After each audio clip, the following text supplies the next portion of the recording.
Levels. You all back there some more goddamn questions. Picking up where we left off. This is a goddamn water question. Hey dog, seeing as how you're a fellow iron pumper, I got a bench pressing question. I'm starting to feel it more in my biceps and triceps and chest. Any quick tips? Cheers, man. Man, do you watch my goddamn channel? I've been over the crappy ass bench press forever. Don't fucking do it. The flat bench press fucking sucks dick. And you just kind of confirmed it. You feel in your chest. I don't know why the fuck you're feeling your biceps. That tells me that they're probably tight as fuck, and I'd be stretching those things out like a motherfucker daily, literally, trying to loosen them up because that's a guaranteed sign. It's not a matter of if, it's a matter of when you're going to tear a fucking bicep. So yeah, if you're feeling it on bench press, I've never heard of that. That tells me, yeah, they're tight as fuck. Um, yeah, but you're feeling it in your arms. Dude, it's a shit movement. The bench press is for fucking chest. If you don't feel it in your chest, now there's a possibility you're doing it wrong. For starters, you're 100% doing it wrong. If you are not coming all the way down to your chest, like it should literally rest on your chest for at least 1 second. Touch. Feel that stretch. 2 seconds is even better. If you're not even doing that, like even touching your chest, you're completely wasting your time. Because the most hypertrophy comes from the stretch position of every muscle, the fully stretched out, holding in that pause, and then coming out of it. That is non-debatable. That is where the most muscle grows. So whenever you see these fucking fucktards doing half reps of everything, squats going halfway down, bench press halfway down, that seated shoulder press, the biggest joke of all fucking time. I've seen maybe 3 people in my entire life do full range. It should touch your chest, the bar, on a seated shoulder press, and then up. This half shit. What are you doing, dude? You look like a fucking 3-year-old moron. So you're doing it wrong. Then so there's a possibility you're doing it wrong. Might need more elbow flare, the elbow tuck shit. So you know that's powerlifting, man. If bodybuilding is elbows flared out, that's working your chest. Now there's the argument, it's hard on the rotator cuff, etc. There is that argument, but number one, only dummies for starters do the bench press first. You should do it later in your chest movement if you feel it. So you're significantly weaker. You're doing it with the pause. You're doing it with slow and controlled movement. All these factors, you're going to be using way less weight. So if you could walk in the gym and do 225 for 12 reps fresh, I promise you, if I take you through your chest routine and we're doing it third in your exercise, we did some other presses first, maybe some flies, and you're doing it the way I show you, you're doing max 185 for 10. You went down 40 pounds for 2 less reps. So that's taking a hell of a lot of strain off that rotator cuff and connective tissue. This just moving weight like monkey see, monkey do. That's for dummies, dude. That's how you get hurt. I hate to break it to you. That's ego fucking jock douchebag bullshit.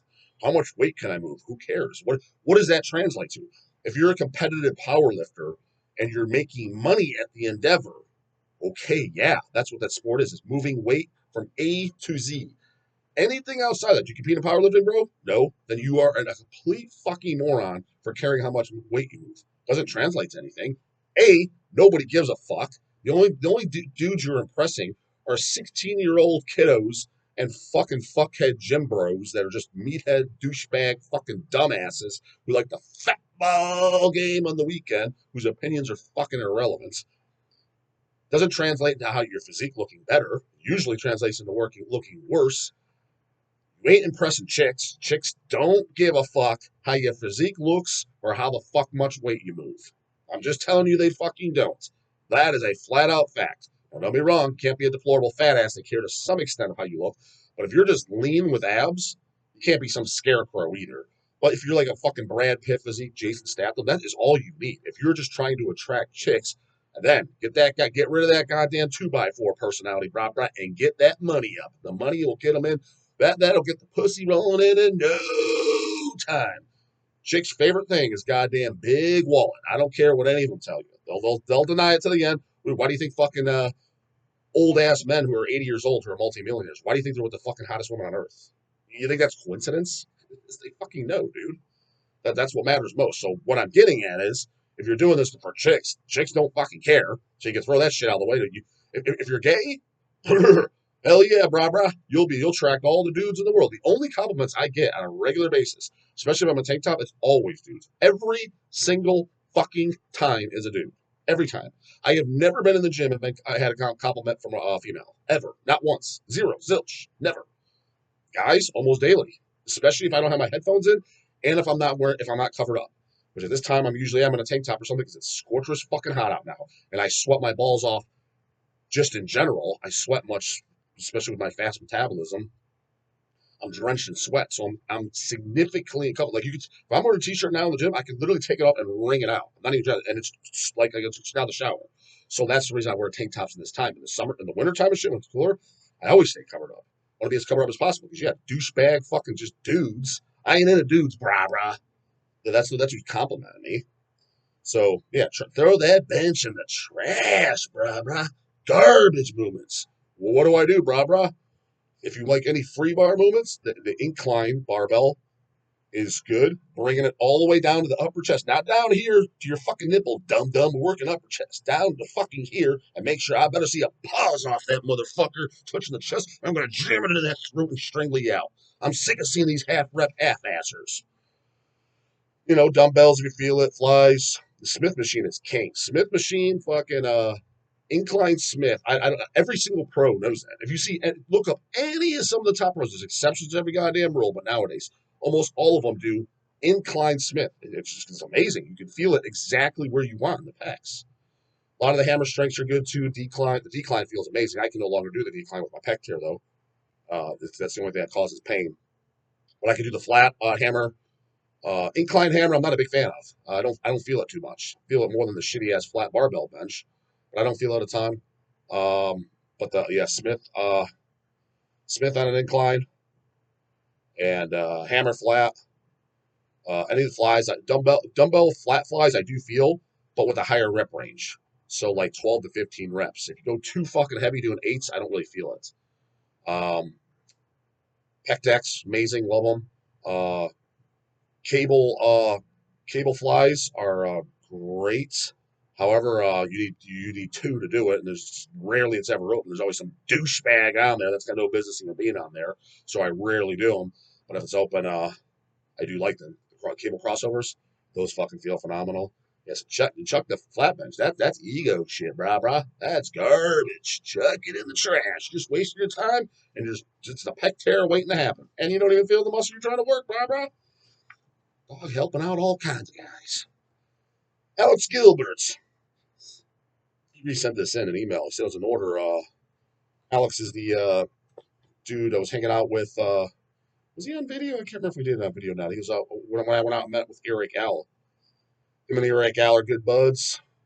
Very, very nice folks. Going out to Arizona, I gotta honestly say, yeah, Eric Al and Alex, those are some of my favorite fucking people I met. And I only met them once. I mean, if I got to know them, like, man, these guys are fucking jerks. Because I don't know them. But I'm a pretty good gauge of character, and like, yeah, Lindsay loved them too. Just as far as just good folks out there, good people. There's not too many people that I meet that I get that vibe. As far as in the last 10 years, who I've gotten that vibe from for meeting, those two guys, Eric Al, Alex, all the dudes in Mulder, they're just good dudes. I like them, and I know Air Dog the best, but I like all the guys in the band very much so. But I don't know them as well as Air Dog. Air Dog, we talk through text, etc. But immediately when I met all those guys, I just got a good feeling. Lindsay, same thing. You just tell.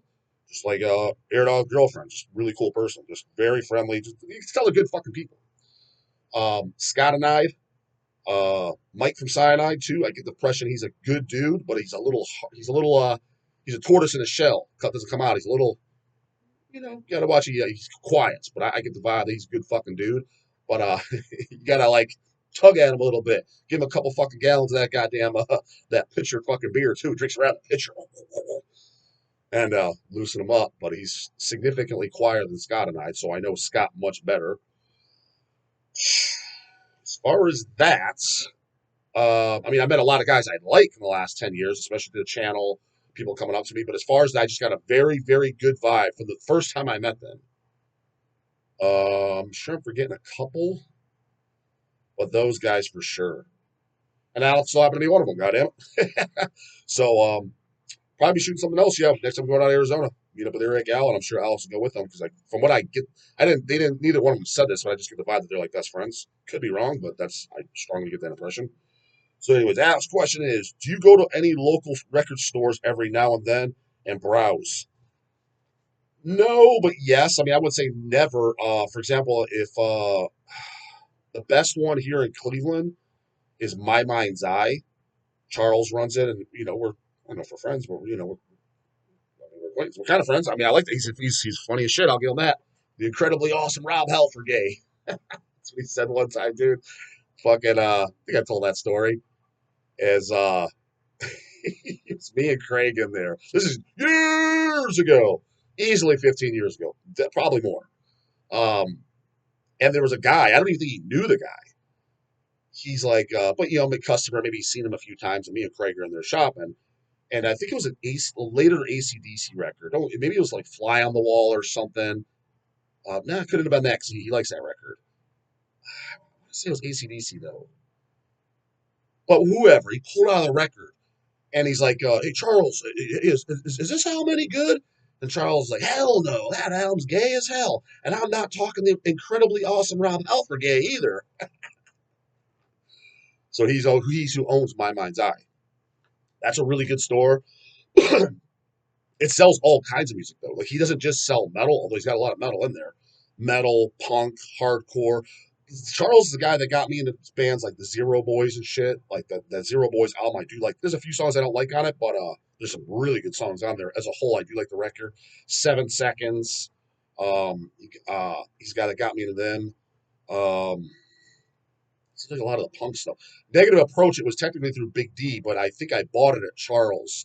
Like Big D was talking about it, or maybe we were listening at his house, and then we walked up to Charles' shop because Big D used to live like literally walking distance, like so walking distance you could almost throw a rock from his house at the store. But then the location moved like 2 miles down the street or something, to a different street. It's close, but still not that close. So we used to walk down there all the time, and I picked up Negative Approach there. Minor Threat, I can't remember if it was Charles, Kanye, or Don that told me about him. So a lot of that stuff is where I got there. The metal stuff, I don't get. He would have to buy out a collection or something, which I'm sure. I mean, I bought some metal stuff there. You got to remember, like, I mean, not to toot our horn, but toot, toot, toot, toot. I mean, the metal comes in through hells. What are we not getting? There is some shit that fucking pisses me off. Like, why didn't we get this in? Which annoys me, goddammit. I don't think it's anybody's fault. I'll rip on fucking Chasey Boy at times. Like, hey, why don't we get this or whatever? Guys, are fucking dumb. Yeah, I believe him. A lot of those.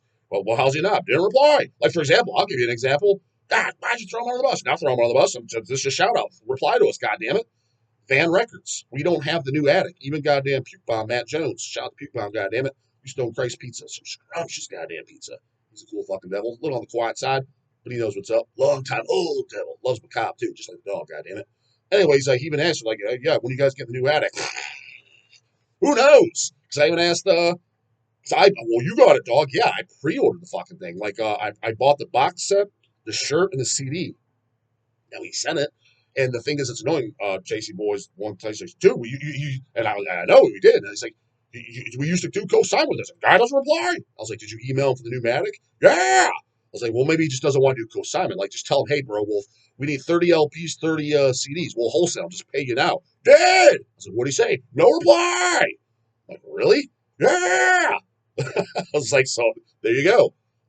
Which makes no goddamn, like, I got cash in hand. Dude, I got a bag this long, this tall, full to the brim with money. Do you want it or do you fucking not? Like, man, no reply. And the guys, it wasn't Van, but it was another German label. Not going to say who.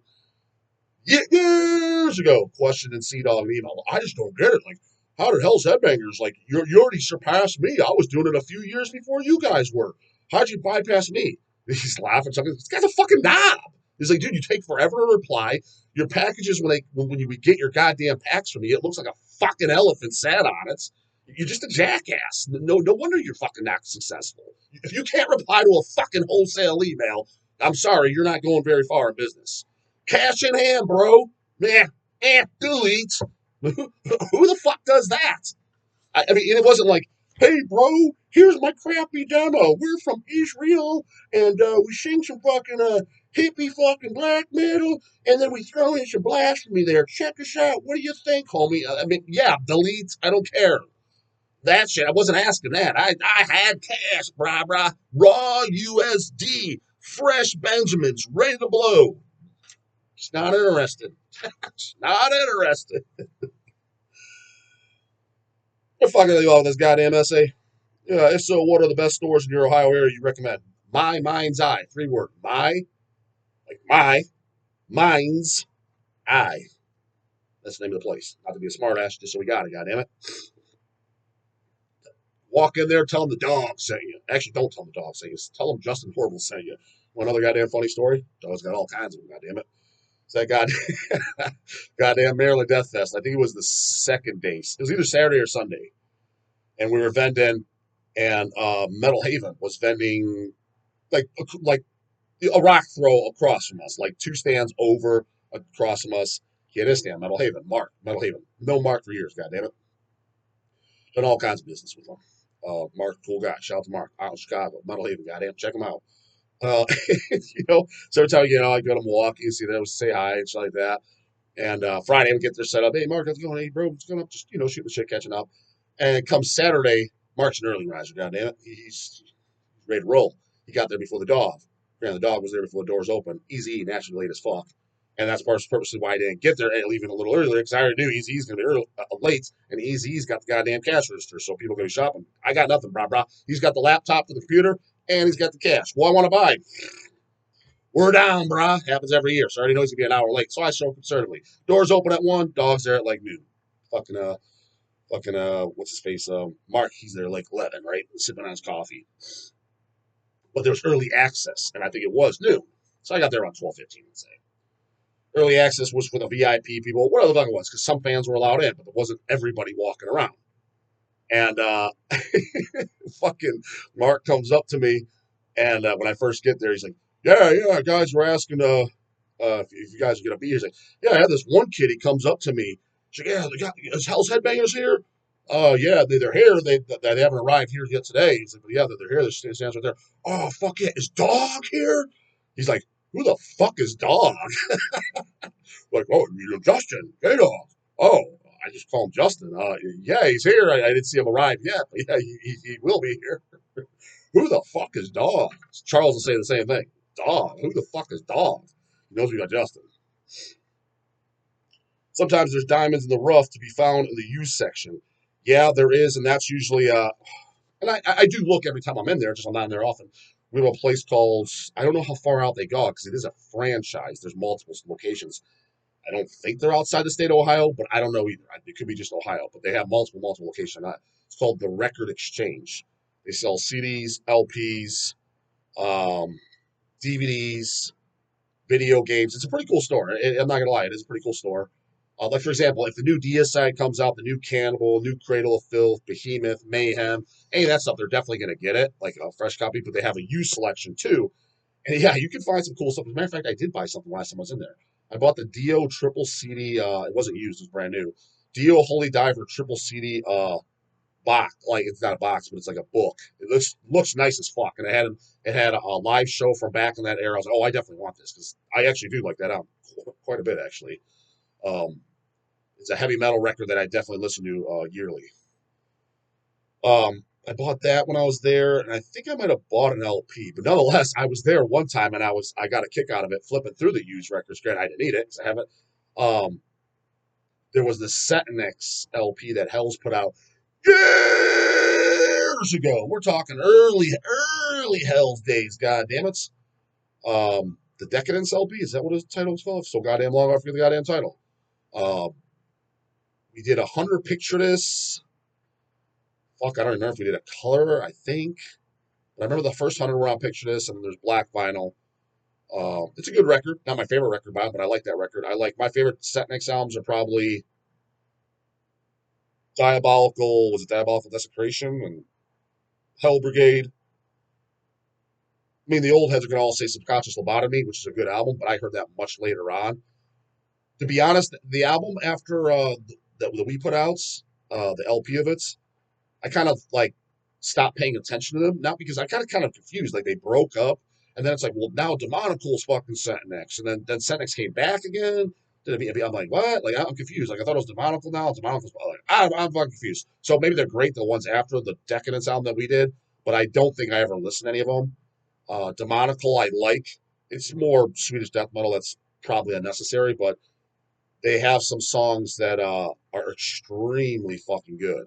Towards Greater Gods is one of that's fucking phenomenal song on the Chaos Manifesto album. Um, but all the rounds are good, like the Hell Sworn and shit. But some of it tends to blur together. But they have some really, really, really standout goddamn songs. And the fucking Who. I was flipping through it. I don't think it was the picture list, but yeah, they have a Set next LP that Hell's put out, and this is like, oh, so but this is maybe like 5 or 6 years ago, so a while ago I saw it, but it was old then.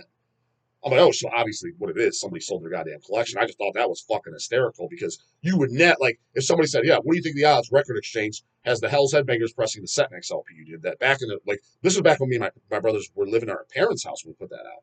That was post, a lot of people don't know the fucking, dude, I forgot it myself because you don't really, you're not, I don't know if you want to call it not living in the moment. Maybe the dog has a bad memory. Who the fuck knows?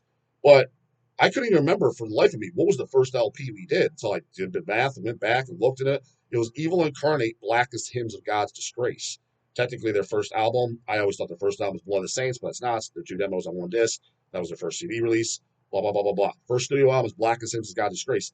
That was our first vinyl, our first 12-inch release, our very first vinyl release. That I do remember because just remember that it's the Nunslaughter. Well, Set next again. Nunslaughter Sentinix split 7-inch. The first 200 were on green and black splatter vinyl, and then there's 800 on black vinyl. Dog owns it, of course. Um, and then I think the second LP we did was, again, that's where it gets hazy. Second 12-inch might have been Deceased Fearless Undead Machines. Maybe that was the second, third. Nonetheless, Satnix was close in there. This is when we were living with our parents. So I wasn't even 20 years old yet because I moved out of our parents' house when I was 20. Sea Dog would have been 21 or 22, and then Easy probably would have been like 23, something like that. That's whatever the crossover is. I was whatever the goddamn years in too. There's something in there. But so if you would have ever asked me, hey, dog, do you think you would find Set XLP and Record Exchange? I'm like, fuck no, no way. So yeah, since that was in there, technically you can find anything. And I've heard guys saying, I think one dude said he fucking got a it was like the first Exhumed 7-inch, maybe it wasn't that. Like something rare, like oh shit, Record Exchange. I know Afnar, he goes to Record Exchange and shit, and he's like, yeah, no, dude, there's times you can find because it's just somebody can sell their collection, you have no idea who, and yeah, you can find some pretty fucking like, holy shit, I can't believe they have this. Like, is it possible you can find a Bathory Yellow Goat original LP? I mean, it's unlikely, but it is possible. You'd have to be pretty fucking stupid if you took that to the Record Exchange. So isn't that like $1,000 record on eBay? Just put that. eBay is a hassle to sell on, but for $1,000 record, that's worth your goddamn. That's worth goddamn slobbing all over the place. That's worth the goddamn hassle. Sometimes there's some diamonds in the rough to be found in the used section. I bought an Acid which Tannic Hallucinations LP used, a 2015 Orange Grimace purple variant for $20. Didn't think twice and bought it. Was that the pressing we did? Because the very first pressing was released by the band, and what dog owns it, of course. Just one example of many others I found. But 2015, no, by 2015 we released Acid Witch. Yeah, this shit all blurs together. But it was the CD was originally on Razorback Records. LP, I'm almost positive the band released it, and then we signed them when Stone just came out or before it came out because we were the only ones that did the Stoned LP CD. And fun fact too is I don't know about to date in retail sales. Maybe Satanic Royalty beat it because I know in overall numbers Satanic Royalty beat it.